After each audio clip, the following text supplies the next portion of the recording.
johtuen tästä liikkeestä.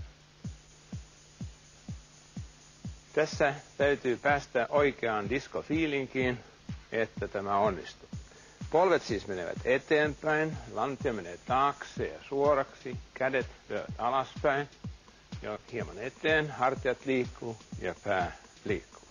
Tämä on siis tärkein perusliike diskotanssissa. Näin päin. Ja kun osaamme nämä liikkeet, tarvitsemme vaan diskomusaa.